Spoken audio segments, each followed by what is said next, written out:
Ready for the football season to Yes. begin? Yes. Summer's over. What's your biggest question going into training camp? Left tackle. Period. Left tackle. Offensive line. That's my question. Not quarterbacks, not receivers, not tight ends, not safeties, not front. Then I would go to coaching. I have no clue what they're going to do on offense. I have no clue. Like, this is all new to them. Like, and I keep getting reminded. And one of my guys, Jim Miller and Pat Kerwin, they're going to be down there. I'm going to go on with them again down there. Yeah? They're going to come on our show. And the newness of the offense is the scary thing. Like, I don't know how he's going to call plays. I don't know how the O-line coach is going to work. I don't know how McCartney is going to deal with the quarterbacks. I don't know. You got a guy, Ben McAdoo, that we know nothing about or have heard nothing. Have you heard his name mentioned? Nope. It's always Van Pelt. Where the F is McAdoo? Like, he's supposed to be the one there holding his hand and helping him through it and being sort of that senior advisor. You got new receivers coach. Like, everything's new. And I keep going back to the start of workouts in March. They delayed them another week because they still weren't up to speed in the building of getting everybody to know everybody. And I go back to Mac Jones's rookie year, and the best thing he had going for him was Josh McDaniels.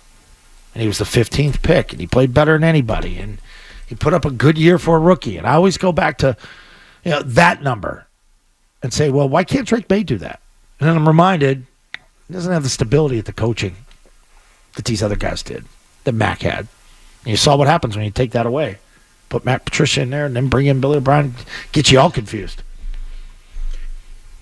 You're saying stability only as a rookie, obviously. Yeah. Yeah, in his first year.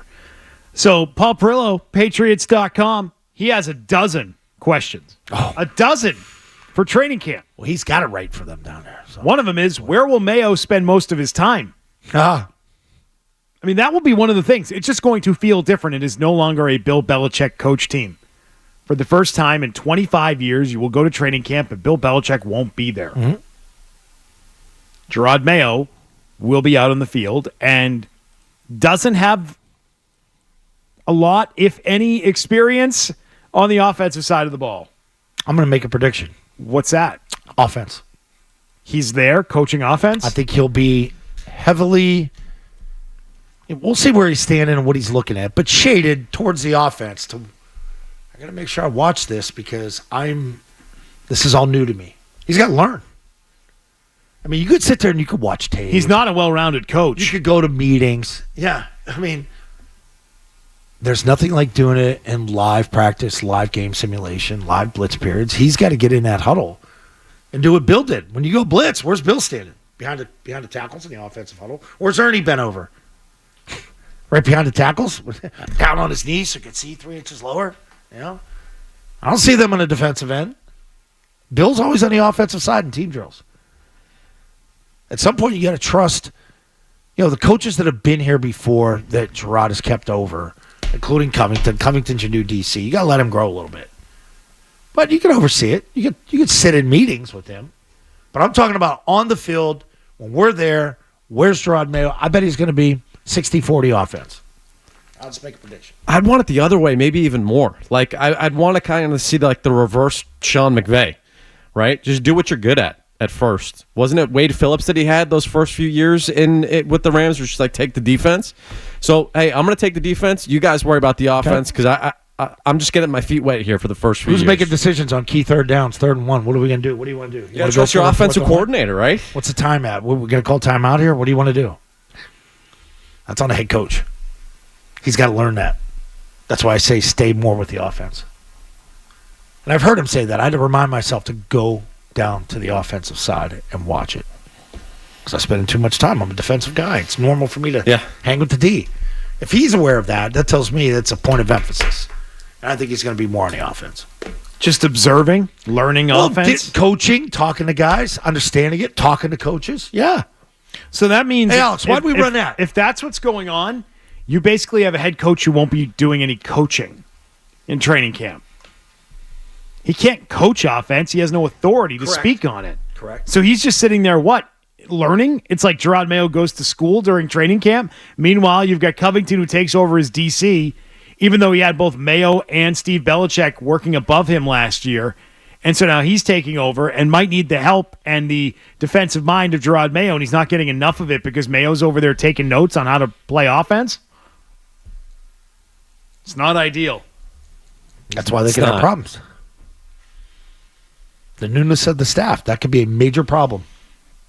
I think what you're saying about left tackle is very important in this camp, and I think it's more important than the question that Paul Perillo asks about can Drake May have a legitimate chance to start week 1? I think so much of that is based on another one of his dozen questions, which is can someone make the transition to left tackle?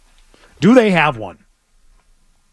Do they have anyone who looks like a left tackle and can actually play in the NFL at left tackle? Part of that discussion with when May's going to play, it's going to all fall on Mayo, most of it. So that's why I say offense too. Like, I got to be certain my offensive line's good. I got to watch practice there. I got to see if they're communicating. I got to see if they're handling blitzes, drills, all that.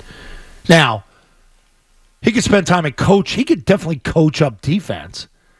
But when I'm saying, like, when they come together for team stuff, get behind the offense. Watch what's going on. You go back, watch film on defense. You could coach up guys in defensive drills, when the bags are out. I don't have any problem with Mayo doing that stuff. It's, when we're in team and blitz, get behind the offense. Watch your line. Because you know which blitzes are coming. You know what the defensive call is. It's all scripted. Practices are scripted. And you want to watch how they handle it. Get a bird's eye view. Bring Ernie back. Oh, I don't think that's going to happen. Some other questions. Do they have a third corner? Do they have the ability to play someone at free safety? Who will be the team's kicker in 2024? Underrated one. That's legit, though, yeah. Chad Ryland's got to go. Got to go. Out on Ryland. Out. Way too inconsistent. Who's the kid that was Willie's nephew that they picked up last year? I don't know. They like him. They talk about third corner, but don't forget Marcus Jones. Yeah. Still got Marcus Jones, Jonathan Jones. Something else to watch. Will contracts be an issue for some players and whether or not they fully participate? Oh. Yesterday we spent time talking about Godshaw and Judon. And Judon. I should title it that.